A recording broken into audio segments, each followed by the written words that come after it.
ಇಂದೇ ಡೌನ್ಲೋಡ್ ಮಾಡಿ ಮತ್ತು ನಿಮ್ಮ ನೆಚ್ಚಿನ ಶೋಗಳನ್ನ ಆನಂದಿಸಿ. ಅದಕ್ಕೆ ತಾನೇ ಹಿಂದಿನವ್ರು ಹೇಳಿದ್ದು, ಸರ್ವೇ ಜನಾಹ ಸುಖಿನೋ ಭವಂತು ವಸುದೈವ ಕುಟುಂಬಕಂ ಅಂತ. ಈ ಜಗತ್ತೇ ಒಂದು ಕುಟುಂಬ, ಎಲ್ಲರ ಒಳಿತಲ್ಲೇ ನಮ್ಮ ಒಳಿತು ಅಡಗಿದೆ ಅನ್ನೋದೇ ಸತ್ಯ. ಸ್ವಾರ್ಥದ ಜೊತೆ ಪರಮಾರ್ಥನೂ ಇರಬೇಕು, ಆಗಲೇ ಬ್ಯಾಲೆನ್ಸ್ ಆಗೋದು. ಏನ್ರಿ ಇದು ಸ್ವಾರ್ಥ ಪರಮಾರ್ಥ? ಓ, ನಿಮ್ಗೆ ಈ ಕಾಂಪ್ಲಿಕೇಟೆಡ್ ಕನ್ನಡ ಇದೆಯಲ್ಲ, ನನ್ನಂತ ಈ ಕಾಮನ್ ಪರ್ಸನ್ಗೆ ತೀರಾ ಅರ್ಥ ಆಗಲ್ಲ ರೀ. ಏನೋ ಕನ್ನಡ ಮೇಷ್ಟ್ರಿಗೆ ಬೇಜಾರಾಗಬಾರ್ದು ಅಂತ ನಾನು ನಕ್ಕೊಂಡು ಹ್ಞೂ ಹ್ಞೂ ಅಂತೀನಷ್ಟೆ. ಅಂದರೆ ನಾನು ಇಷ್ಟೊತ್ತು ಹೇಳಿದ್ರಲ್ಲಿ 90% ನಿಂಗೆ ಅರ್ಥನೇ ಆಗಿಲ್ವಾ? ನಮ್ಮ ಅಪ್ಪನಾಣೆಗಳು ಅರ್ಥ ಆಗಲ್ಲ ರೀ. ಭಾಷೆ ಇರೋದು ಬಳಸೋದಿಕ್ಕೆ, ಅರ್ಥ ಆದರೆ ಸಾಕಲ್ವಾ? ಅದಕ್ಕೆ ಅಲಂಕಾರ ಮಾಡ್ಕೊಂಡು ಮಾತಾಡ್ಬೇಕಾ? ನೀನು ಹೇಳೋದು ಸರಿನೇ.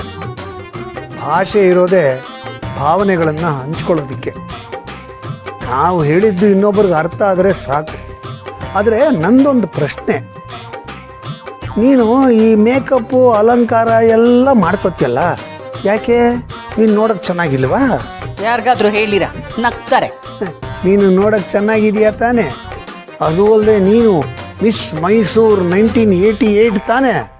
ಇಷ್ಟಿದ್ರು ಮೇಕಪ್ ಯಾಕೆ ಮಾಡ್ಕೋತೀಯ? ಯಾಕೆ ಅಂದ್ರೆ ನಾನು ಚೆನ್ನಾಗಿದ್ದೀನಿ, ಮೇಕಪ್ ಮಾಡ್ಕೊಂಡ್ರೆ ಇನ್ನಷ್ಟು ಚೆನ್ನಾಗಿ ಕಾಣ್ತೀನಿ, ಅದಕ್ಕೆ ಹಾಕೋತೀನಿ. ಹೌದು ತಾನೆ? ಇದು ಹಾಗೇನೆ.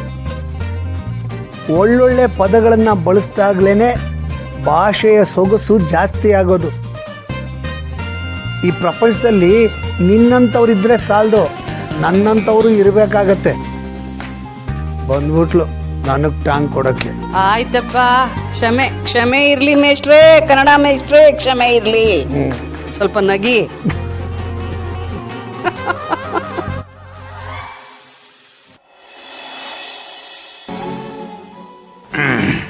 ಬನ್ನಿ, ಇದು ನನ್ನ ಕ್ಯಾಬಿನ್. ತುಂಬ ಚೆನ್ನಾಗಿ ರೀ. ಕರೆಕ್ಟಾಗಿ ಹೇಳಿ, ಏನು ಅನಿಸ್ತು ಇಂಟರ್ವ್ಯೂ? ಕರೆಕ್ಟಾಗಿ ಮಾತಾಡ್ದಾ?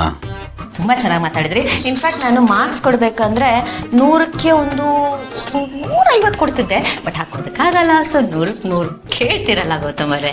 ಇಂಥ ವಿಷಯದಲ್ಲಿ ನೀವು ಸೂಪರ್. ಇನ್ಫ್ಯಾಕ್ಟ್ ನೀವು ಸೂಪರ್ ಅಂತ ಒಪ್ಪರ್. ನೀವೇನ್ರಿ ಕ್ಲಾಸ್ ಟೀಚರು ಒಳ್ಳೆ ಮಾಸ್ ಟೀಚರ್ ಥರ ಮಾತಾಡ್ತಿರಲ್ಲ? ಗೊತ್ತಿರೋ ವಿಷಯನೇ, ಬಟ್ ನನ್ನ ಬಿಡಿ, ನೀವು ನಿಜವಾಗ್ಲೂ ತುಂಬ ಚೆನ್ನಾಗಿ ಮಾತಾಡಿದ್ರಿ. ನೀವು ಮಾತಾಡ್ತಿದ್ರೆ ಕೇಳಿಸ್ಕೊಳ್ತಾನೆ ಇರಬೇಕು ಅಂತ ಅನ್ಸುತ್ತೆ.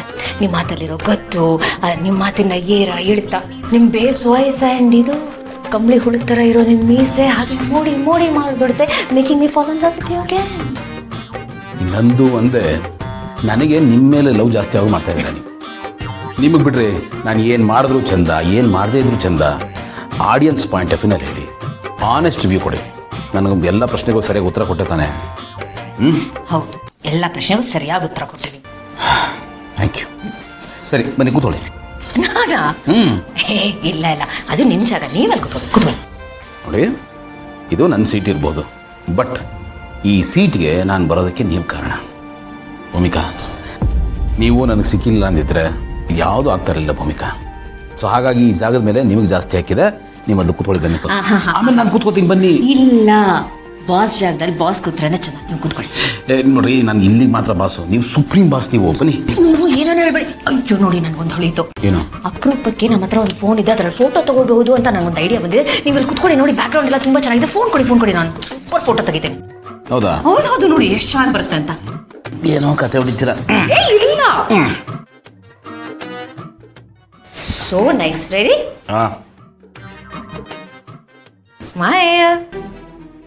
Super super. ನೋಡಿ ಎಷ್ಟು ಚೆನ್ನಾಗಿ ಬಂದಿದೆ. ಹೌದಾ? ಓ ಯಾ, ಒಂದು ಸೆಲ್ಫಿ ತೊಗೊಂಬೋಣ, ಸ್ಟೇಟಸ್ ಕಂಪ್ಲೀಟ್ ಆಗುತ್ತೆ.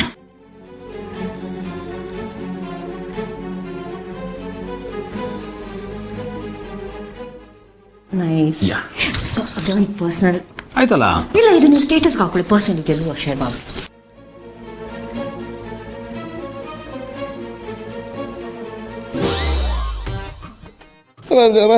ಸಾರಿ, ನಾನು ರಾಂಗ್ ಟೈಮಲ್ಲಿ ಎಂಟ್ರಿ ಕೊಟ್ಬಿಟ್ಟಿದ್ದೀನಿ. ನಾನು ಇಲ್ಲಿಗೆ ಬಂದೇ ಇಲ್ಲ, ಏನೂ ನೋಡೇ ಇಲ್ಲ, ದಯವಿಟ್ಟು ಕ್ಷಮಿಸ್ಬಿಡಿ.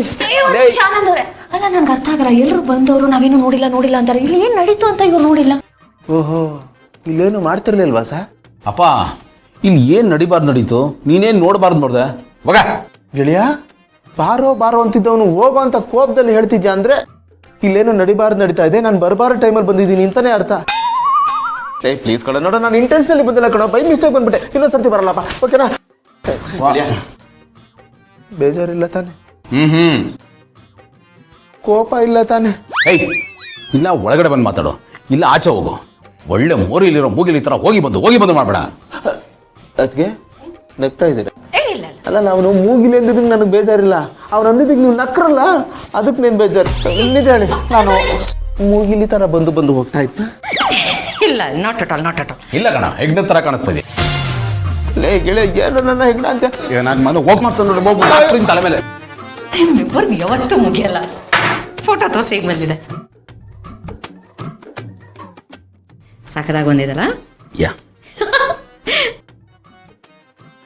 ಗೆಳೆಯ, ದೇವ್ರನ್ನ ಬೇಕು ಅಂತ ಬಂದಿಲ್ಲ ಕಣ.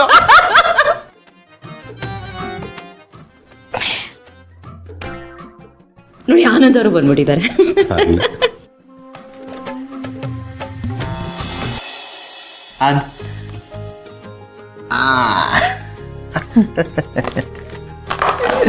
ಚಿನ್ನ, ಇವತ್ತು ಆಫೀಸ್ ಪೂಜೆ ಅಂತೂ ಸೂಪರ್ ಆಗಿತ್ತು, ಸಖತ್ ಗ್ರ್ಯಾಂಡ್ ಆಗಿತ್ತು ಕಡೆ. ಅಷ್ಟೊಂದು ಗ್ರ್ಯಾಂಡ್ ಆಗಿತ್ತಾ? ಗ್ರ್ಯಾಂಡ್ ಇನ್ ದ ಸೆನ್ಸ್, ನಾನು ಈ ಡೆಕೋರೇಷನ್ನು, ವಿಷುವಲ್ ಅದ್ರ ಬಗ್ಗೆ ಮಾತಾಡ್ತಿಲ್ಲ. ಗೆಳೆಯ ಸೂಟ್ ಹಾಕೊಂಡು ನಡ್ಕೊಂಡು ಬರ್ತಾ ಇದ್ರೆ ನನಗೆ ಅವನ ಹಳೆ ಲೆಗಸಿ ನೆನಪಾಗೋಯ್ತು ಕಣೆ. ಆ ವಿಜೃಂಭಣೆ, ಆ ಲೆಗಸಿ ನಿಜಲು ಕಣ್ ತುಂಬ ಬಂತು ಕಣೆ. ನೀನು ಹೇಳೋದೆಲ್ಲ ಕೇಳ್ತಿದ್ರೆ ನಾನು ಅಲ್ಲಿದ್ನೇನೋ ಅನ್ನೋ ಥರ ಫೀಲ್ ಆಗ್ತಿದೆ. ಹಂಗೆ ಹೇಳ್ತಿದ್ಯಾ? ಹ್ಞೂ ಚಿನ್ನ, ವಿಷಯ ಆಗಿದೆ. ಇದ್ರ ಬಗ್ಗೆ ಎಷ್ಟು ಹೇಳಿದ್ರು, ಎಷ್ಟು ವರ್ಣಿಸಿದ್ರು ಕಡಿಮೆನೆ. ಚಿನ್ನ, ಇನ್ನೊಂದು ಪ್ಲೆಸೆಂಟ್ ಸರ್ಪ್ರೈಸ್ ಏನು ಗೊತ್ತಾ? ಏನು ಸರ್ಪ್ರೈಸ್? ಗೆಳೆಯ ನನ್ನ ಅವನ ಕಂಪನಿಗೆ ಪಾರ್ಟ್ನರ್ ಆಗಿ ತಗೊಂಡಿದ್ದಾನೆ. ಇನ್ಮೇಲೆ ನಾನು ಆ ಕಂಪನಿಗೆ ಕೋ ಓನರ್. ನಿಜ ಹೇಳ್ತಿದ್ಯಾ? ಹ್ಞೂ ಚಿನ್ನ, ನಾನು ಯಾಕೆ ಸುಳ್ಳು ಹೇಳಿ? ಆನಂದ್, ಇದು ತುಂಬಾನೇ ದೊಡ್ಡ ವಿಷಯ ಆನಂದ್. ಗೌತಮ್ ಎಂತ ಒಳ್ಳೆ ಫ್ರೆಂಡ್ ನೋಡು, ತುಂಬ ದೊಡ್ಡ ಮನಸ್ಸಿದೆ ಅವನಿಗೆ. ತಾನು ಬೆಳೆದು ತನ್ನ ಜೊತೆ ನಡೆದವನು ಬೆಳೆಸೋ ಗುಣ ಇದೆಯಲ್ಲ, ಅದು ತುಂಬ ರೇರ್. ಹೌದು ಚಿನ್ನ, ನಮ್ಮ ಸ್ನೇಹನೇ ಆ ಥರ. ಕೆಲವರು ಈ ಸ್ನೇಹ ಅಂದರೆ ಬರೀ ಕುಡಿಯೋದು, ತಿನ್ನೋದು, ಮಜಾ ಮಾಡೋದು ಅನ್ಕೋತಾರೆ. ಆದರೆ ನಿಜವಾದ ಸ್ನೇಹ ಅದೆಲ್ಲವನ್ನು ಮೀರಿದ್ದು. ಕೆಳಗೆ ಬಿದ್ದಾಗ ಮೇಲೆತ್ತಬೇಕು, ಮೇಲೆದ್ದಾಗ ಪಕ್ಕದಲ್ಲಿ ನಿಂತು ಪ್ರಪಂಚಕ್ಕೆ ಉತ್ತರ ಕೊಡಬೇಕು. ಆ ವಿಷಯದಲ್ಲಿ ನಾನು ಗೆಳೆಯ ಇಬ್ಬರು ತುಂಬಾ ಲಕ್ಕಿ. ನಿಜ. ಇಡೀ ಬಿಸ್ನೆಸ್ ಪ್ರಪಂಚ ಇವನ ಬಗ್ಗೆನೇ ಮಾತಾಡ್ಕೋತಾ ಇದೆ ಚಿನ್ನ. ಎಲ್ಲ ಕಡೆ ಒಂದೇ ಚರ್ಚೆ, ಗೌತಮ್ ದಿವಾನ್ ಇಸ್ ಬ್ಯಾಕ್ ಅಂತ. ಎಲ್ರಿಗೂ ಒಂದೇ ಕುತೂಹಲ, ಏನು ಗೊತ್ತಾ? ಈ ಬಿಸ್ನೆಸ್ ದೈತ್ಯ ಮುಂದಕ್ಕೆ ಏನು ಮಾಡ್ತಾನೆ ಅಂತ. ಏ ಯಾಕೆ ಡಲ್ ಆಗ್ಬಿಟ್ಟೆ? ನಾನು ಹೇಳೋದನ್ನ ಕೇಳಿ ನಿನಗೆ ಡಬಲ್ ಖುಷಿ ಆಗ್ಬೇಕಲ್ಲ. ಅದು ಇವತ್ತು ನಾನು ಅಲ್ಲಿರ್ಲಿಲ್ವಲ್ಲ, ಆ ಕ್ಷಣನೆಲ್ಲ ನಾನು ಕಣ್ ತುಂಬ್ಕೊಳಕ್ಕಾಗ್ಲಿಲ್ವಲ್ಲ, ಎಲ್ಲದನ್ನು ಮಿಸ್ ಮಾಡ್ಕೊಂಡೆ ಅಂತ ಫೀಲ್ ಆಗ್ತಿದೆ. ಅದಕ್ಕೆ ಯಾಕೆ ಬೇಜಾರು ಮಾಡ್ಕೋತೀಯ?